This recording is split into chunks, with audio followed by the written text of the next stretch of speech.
Fanny qui demandait quelle est la différence entre les verbes sawaru et fureru pour dire toucher en japonais. Donc effectivement, il y a deux verbes qui peuvent se traduire de la même manière par toucher, toucher quelque chose en japonais. Sawaru et fureru. Est-ce que vraiment c'est des synonymes parfaits? Est-ce qu'ils ont des utilisations différentes? Je vous propose qu'on en parle. Déjà, tous les deux utilisent le même kanji. Donc là, on n'a pas de piège, c'est le même kanji, donc le kanji veut dire toucher. La différence principale entre ces deux verbes, c'est que sawaru, déjà on va commencer par lui, sawaru, ça va être toucher quelque chose physiquement, donc vraiment avoir un contact au toucher comme ça, toucher quelque chose physiquement, et souvent de manière intentionnelle. Donc je touche de manière intentionnelle quelque chose. Ça, vous allez principalement le retrouver, notamment peut-être dans les musées, où on vous dit « ne touchez pas aux œuvres ». Donc « sawaranai de kudasai », ne touchez pas à ça. C'est principalement ça, en fait, qu'on va retrouver avec sawaru.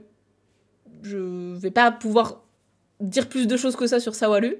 Par contre, fureru, lui, il est un petit peu plus, pas complexe, mais un petit peu plus développé, on va dire, puisque fureru, ça va pouvoir être également toucher quelque chose physiquement, mais ça va être aussi toucher quelque chose qui est abstrait, donc pas un véritable objet. Je m'explique et je vous donne des phrases exemples. Donc, fureru, quand tu l'utilises de manière toucher physiquement un objet, ou quelqu'un ou quelque chose, ça va souvent être plutôt dans le sens effleurer ou toucher, tu vois, un petit peu plus délicatement que sawaru, où c'est juste bam, je touche quelque chose, quoi. C'est pas très fin, alors que fureru, ça peut avoir le côté un peu effleuré.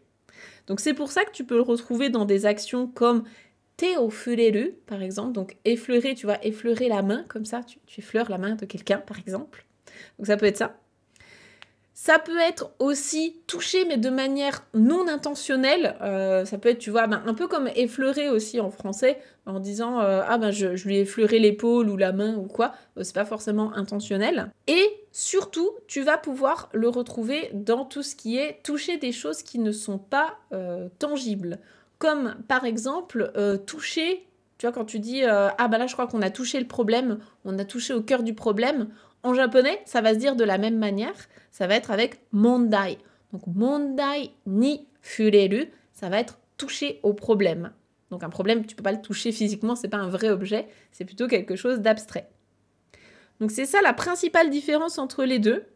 Et alors après, au niveau des particules, je t'avoue que j'ai fait des recherches et j'ai un peu trouvé tout et son contraire. Donc, ce que j'ai vu, c'est que tu peux utiliser les deux particules, donc o et ni. C'est pour ça que j'ai donné deux phrases exemples, donc te o fureru et mondai ni fureru. A priori, ces deux particules sont possibles pour le verbe sawaru. J'ai vu des gens qui disaient que c'était possible également les deux particules pour fureru, mais j'ai aussi vu des gens qui disaient que ce n'était pas possible d'utiliser o avec fureru. Mais moi, mon dictionnaire, qui est juste là, mon dictionnaire japonais, me donne des phrases fureru avec la particule o. Donc, je suis pas, on va dire, je vais pas te dire à 100% que tu peux utiliser les deux particules avec les deux verbes, mais de ce que je vois et de ce qui ressort des dictionnaires que j'ai vus, tu peux utiliser les deux. Donc, voilà.